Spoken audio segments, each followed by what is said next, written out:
Because the I-League under-18 east Bengal 2 গোলে অনায়াসে জিতলো মোহনবাগানের বিরুদ্ধে চিরপ্রতিদ্বন্দ্বী। হ্যাঁ, কি বলবে?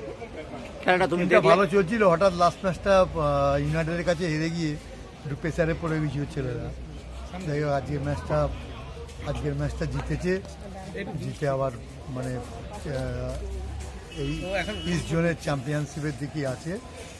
ভালো লাগলো, মোহনবাগান খেলা তো, সুতরাং একটা সে আন্ডার হাইট হোক আর যে কোনো হোক, সিনিয়র জুনিয়র হোক, প্রাক্তনদের ম্যাচই হোক, ম্যাচই হোক, সে ম্যাচই আমাদের দলের লোকেরা সাপোর্টার। 2026টা ভালো যাচ্ছে। কদিন আগে মোহনবাগান হেরে গেছে ইস্ট বেঙ্গলের কাছে অ্যালভিটোর গোলে। হ্যাঁ, প্রাক্তন রিস রায়। হ্যাঁ, এটা লহরটা কি ভালো যাচ্ছে? 2026 ভালো যাচ্ছে, কিন্তু আমার মানে দুঃখের বিষয় ফুটবলটাই উঠে যাচ্ছে।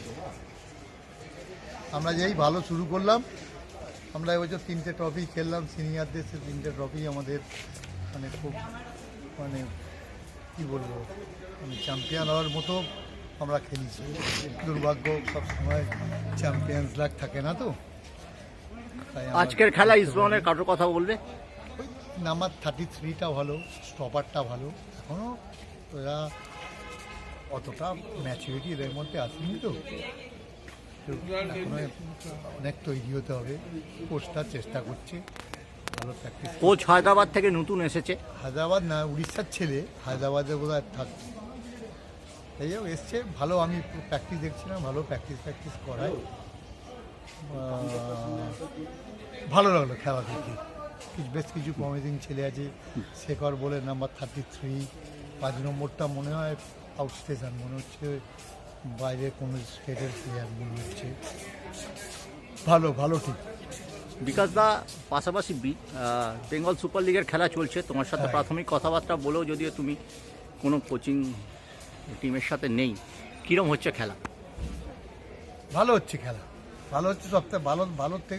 সবথেকে কি জিনিসটা যে লিগের পরে, কলকাতা লিগের পরে ছেলেরা খেপের দিকে চলে যেত, এখানে খেপ খেলতো, ওখানে খেপ খেলতো। সেটা না করে একটা ভালো জায়গা খেলছে, G5 টেলিকাস্ট করছে। মানে ইয়ং প্লেয়ার যারা, আপকামিং প্লেয়ার যারা, আমার মনে হয় সবাই বেশ কিছু যারা প্রিমিয়ার যারা টিম করে বা ফার্স্ট ডিভিশনে যারা ভালো টিম করে, তারাও খেলা দেখছে, খেলা দেখে স্কাউটিং এর সুযোগ পাচ্ছে, ছেলেরাও পয়সা কড়ি পাচ্ছে এবং ভালো লেভেলে খেলা হচ্ছে। আমি বেশ একটা ম্যাচ দেখেছি, ভালো লেভেলে খেলা হচ্ছে। প্রত্যেকটা ম্যাচের পরে টাই ব্রেকার। হ্যাঁ, এটা একটা নতুনত্ব করেছে, কিন্তু অনেকে বলছে লিগ ম্যাচে টাই ব্রেকার কেন? টাই ব্রেকারটা করেছে, ওটা টাই ব্রেকারটা লাইক ওয়ান টুর্নামেন্ট। হ্যাঁ, তার আলাদা পয়েন্ট আছে, কিন্তু 90 মিনিট খেলার পর টাই ব্রেকার এটা মানসিক না, এটা একটা দর্শককে বিনোদন দেওয়ার জন্য একটা করেছে, যে ম্যাচটা ড্র হোক, হারুক, কেউ যাই হোক, টাই ব্রেকার। কিন্তু এটা প্রেশার পড়ে যাচ্ছে না, চাপে পড়ে যাচ্ছে না ফুটবলাররা? 90 মিনিট খেলার পর আবার টাই ব্রেকার। যদি রিজার্ভ বেঞ্চের ছেলেদের নিয়ে টাই ব্রেকারটা হতো, তবে কি ভালো হতো না? রিজার্ভ বেঞ্চ যারা খেলেনি তাদের নিয়ে টাই ব্রেকারটা হতো। খারাপ কিছু বলছো না। হ্যাঁ, খারাপ কিছু বলছো না, কিন্তু আমার কথা হলো যে একটা 90 মিনিট খেলার পরে, আমার কথা হলো যে মানুষকে একটু বিনোদন দেবে। 90 মিনিট দেখলো, খেলা দেখলো, সেটা বিনোদন। আমি বলছি যারা রিজার্ভ টিম যারা খেলেনি তাদের নিয়ে টাই ব্রেকারটা হলে আর একটু বোধহয় এটা ভালো হতো।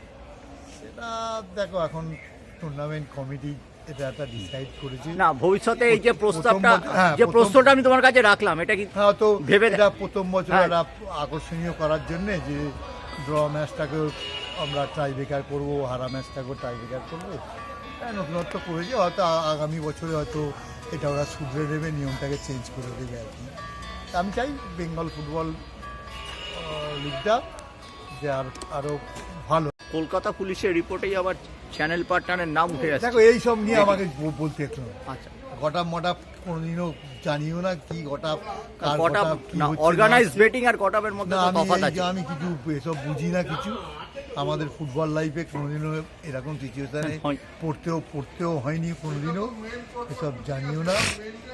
আমার যতক্ষণ না প্রুফ কী হচ্ছে না হচ্ছে, সে দোষী কি বা এটা কি অরিজিনালি হচ্ছে নাকি না কেউ রটিয়ে দিচ্ছে, এটা নিয়ে না। এ তো কলকাতা পুলিশের রিপোর্ট যে হাইকোর্টে জমা করেছে। হ্যাঁ, আর হাইকোর্টে জমা তুমি পড়ে বলছো যে DCR তদন্তটা শেষ হলে বোঝা তদন্ত যাবে। শেষ হলে বোঝা যাবে, তখন প্রকৃত সত্যটা তখন উদ্ঘাটন হবে যে এটা অরিজিনালি হয়েছে কিনা। কটাপ করে অনেকে চিল্লাচ্ছে। কটাপ না, betting, organise betting, BSL fixing. BSL কয়েকটা মেসেজ এসছে দেখি। হ্যাঁ, কিছু ম্যাচে দেখা যাচ্ছে গোলকিপাররা খুব বাজে গোল খেয়েছে। হ্যাঁ, তা এখন গোলকিপার বাজে গোল খেয়েছে, সেটা যদি গোটা বলে কিছু করার নেই না। কলকাতা পুলিশের রিপোর্টেই আবার চ্যানেল পার্টনারের নাম উঠে যাচ্ছে। দেখো এইসব নিয়ে আমাকে বলতে একটু আচ্ছা, গটাপ কোনোদিনও জানিও না কি গটাপ কার কটাপ গটাপ কি না, হচ্ছে অর্গানাইজ না। বেটিং আর কটাপের মধ্যে না, তো আমি তফাৎ আছে। আমি কিছু এসব বুঝি না কিছু। আমাদের ফুটবল লাইফে কোনোদিনও এরকম সিচুয়েশনে হয়। পড়তেও হয়নি কোনোদিনও, এসব জানিও না। আমার যতক্ষণ না প্রুফ কি হচ্ছে না হচ্ছে, সে দোষী কি বা এটা কি অরিজিনালি হচ্ছে নাকি না কেউ রটিয়ে দিচ্ছে, এটা নিয়ে না, এ তো কলকাতা পুলিশের রিপোর্ট যে হাইকোর্টে জমা করেছে। হাইকোর্টে জমা তুমি পড়ে বলছো যে তদন্তটা শেষ হলে বোঝা যাবে। শেষ হলে বোঝা যাবে, তখন প্রকৃত সত্যটা তখন উদ্ঘাটন হবে যে এটা অরিজিনালি হয়েছে কিনা। কটাপ করে অনেকে চিল্লাচ্ছে। কটাপ না, betting, organise betting, BSL fixing. কয়েকটা মেসেজ এসছে দেখি। হ্যাঁ, কিছু ম্যাচে দেখা যাচ্ছে গোলকিপাররা খুব বাজে গোল খেয়েছে। হ্যাঁ, তা এখন গোলকিপার বাজে গোল খেয়েছে, সেটা যদি গোটা বলে কিছু করার নেই না। ধন্যবাদ বিকাশ দা। Thank you.